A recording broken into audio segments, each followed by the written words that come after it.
Hi gang! I'm going to give you the basics on how to read a schematic for anyone new to electronics.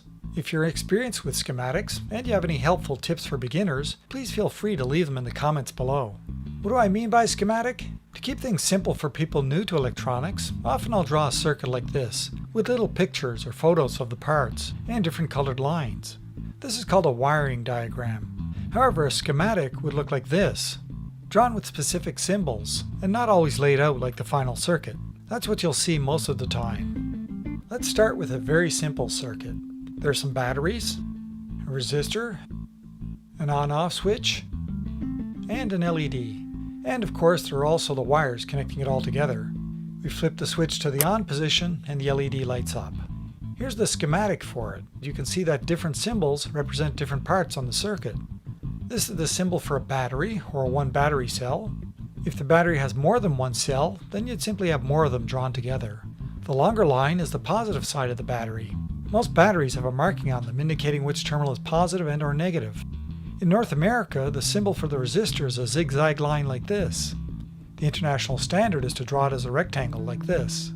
The on-off switch is drawn like this. Here it's drawn open or off. If we're closed or on, then it would look like this. The symbol for the LED looks like this. It's a symbol for a diode, but with arrows representing light being emitted from it. That makes sense, since LED stands for light emitting diode. So a big part of learning to read schematics is learning the symbols. And though there are a lot of them, you mostly use only a handful. Another part to schematics is the lines representing the wiring. The schematic can get so complicated that lines have to cross each other. This happens with my crystal radio amplifier. Here's the schematic for it. If the lines cross each other like this, or this, or this, then they're not connected. If the lines are supposed to be connected, then a dot will be drawn at the intersection. There is a way to simplify the lines, and that makes use of a symbol like this. This means earth ground and is negative. Notice that all these lines eventually end up at the earth ground. And in fact they do. There are these wires in the actual breadboard, and here they are all soldered together in the back.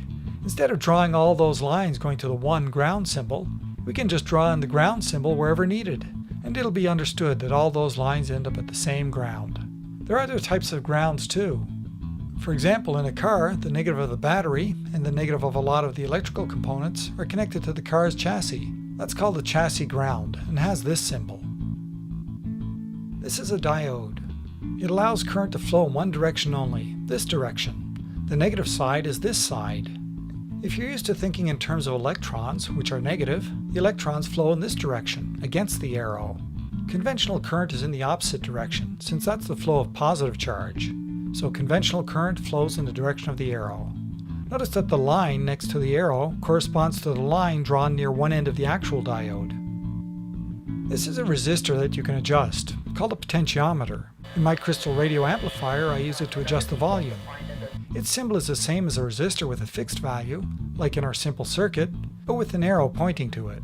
Remember that in the international standard, a rectangle is used for the resistor, so the potentiometer looks like this.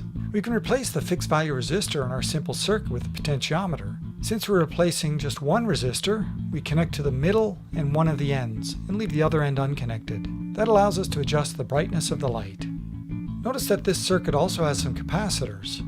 This symbol is for capacitors that have a positive side and a negative side, what are called polarized capacitors. For example, electrolytic capacitors are polarized capacitors. They usually have a stripe drawn on one side, like this, or a minus sign, or both. But not all capacitors have positive and negative sides. The symbol here is for a non-polarized capacitor, just two straight lines. These capacitors come in many shapes and sizes, and don't have any minus signs on them. And that should get you started on reading schematics. For more symbols, see this web page on my website. Well, thanks for watching. See my YouTube channel, rimstar.org, for more videos like this. That includes one showing my crystal radio amplifier in action, along with step-by-step instructions to make your own. Another showing how to make a Joule Thief circuit that powers a compact fluorescent light bulb. And one showing my music player, based on a 555 timer chip circuit. And don't forget to subscribe if you like these videos, or give a thumbs up, or leave a question or comment below. See you soon!